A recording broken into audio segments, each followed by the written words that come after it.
Michael Martin, it's your moment. Please don't let us down. So this is something that has been on my mind for a while now. It's time for FGC esports teams and organizations to step up and take care of their players. I guess I'll say that in terms of like Team Liquid or Evil Geniuses, these established long-running teams, they're doing great. But there's been a lot of shuffling around this year. We saw the pre-Evo rush with players like LPN signing with Circa, Flash and Navantech, Chris T with Evil Biz. Mad Cats went away, and currently Tokido and Mago are teamless. But some of these teams, like Evil Biz, have already shut down. Others can't support sending their players to major events, and they leave these players to fend for themselves. And I think that leads to a lot of distrust. What good are you to these players if you can't get them out to events to represent you themselves and, of course, compete? And it isn't like these players can just walk away from a lot of these contracts. I mean, sometimes they're locked in for a year, and they're in a system that isn't taking care of them.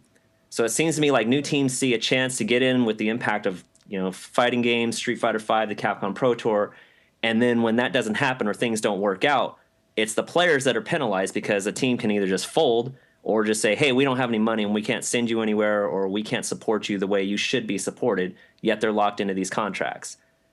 I guess my question then becomes, what can the FGC or esports do to hold these teams accountable and protect their players or take care of their players like they should be? I mean, that's a really tough one, because how does the FGC reach out to these team like managers or sponsors other than like angry pitchfork wielding, like I'm going to send a massive angry emails to these people, right? Because, I mean, firstly, like the players sign the contracts. There's nothing that they can really, like legally speaking, like there's nothing that the community can do to step in to kind of negate that from happening. But I don't know, like that's really tough. Like, honestly, maybe educating players more about the contracts that they sign and putting pressure on these teams via social media is probably one way that I can think of.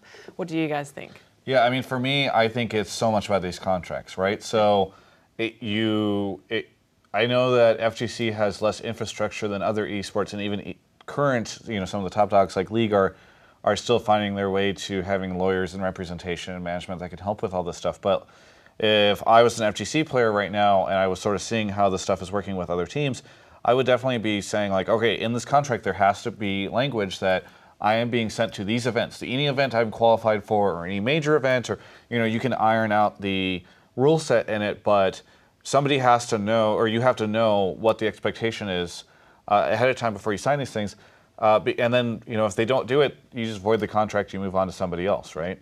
From a community perspective, like you said, the only way is to hold pitchforks. But, these teams and sponsors exist to try to get marketing dollars, and try to make money off of this stuff.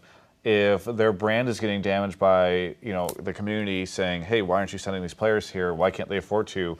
That's something where, there will hopefully be pressure and incentive on them to either drop the player or start sending him to places. So, I mean, first of all, I gotta say, it is absolutely bananas that Tokido is teamless. That is like a crazy thing. Like, how is that possible? But there's a reason for that. Okay, fair.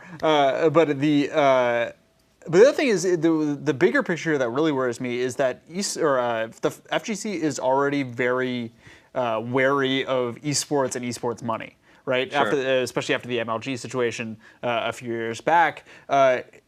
It's getting to the point where there's this breaking point between the grassroots effort of the FGC and the money coming in that a lot of teams are and organizations and sponsors are starting to throw at them, and it's a question of, hey, like, is this going to cause irreparable damage to sort of the relationship between the FGC and the money coming in from the esports side of things? Michael, do you get that sense at all? Well, so like infrastructure is a big deal, right? Travis mentioned that we don't have that infrastructure because there is such we still cling to a lot of the grassroots aspects of the community, which understandable. I think what's happened with the FGC and Street Fighter V, and even last year or maybe previous years with Street Fighter IV, is you see these either these individuals, these teams, or these organizations.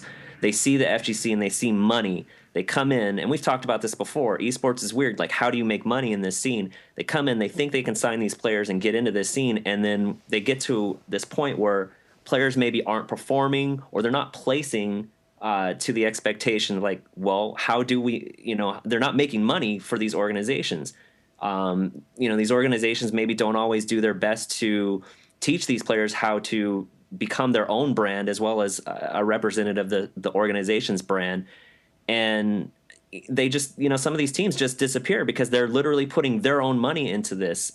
And I don't know, as much as I think players should be educated, I think that teams and people wanting to get into this scene in that fashion should also be educated in some way.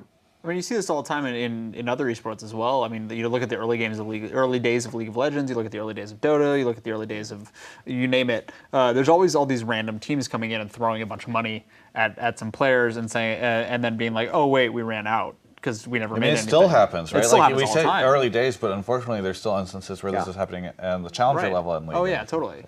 And it happened recently as well. Like Nuovo Gaming, who was a team from North America, wanted to start up like fighting game team in Oceania, and like they just completely folded after 2 months. Yeah, it's and they had wild. like a whole like roster of players that they signed as well. I'm glad we got the Oceania reference in on your first episode, wrapping Oceania esports. But yeah, I don't know. It's a big issue that we have to solve. I mean, it's something that going forward we need to figure out what is going on in the FGC. Yeah, I mean, think no it's one just knows, right? I think it's just unfortunate for players because, like I said, some of these players are locked into a situation that they really don't have any control of. And a player qualifies at a local to get sent somewhere instead of their team sending them, and that's too bad. Well, the solution, I think, Yahoo Esports buys all the talent, and FGC just owns it, and then Yahoo Esports becomes ethical. FGC. That's great. Yeah. Check out Yahoo Esports Live every Tuesday at 3 p.m. Pacific.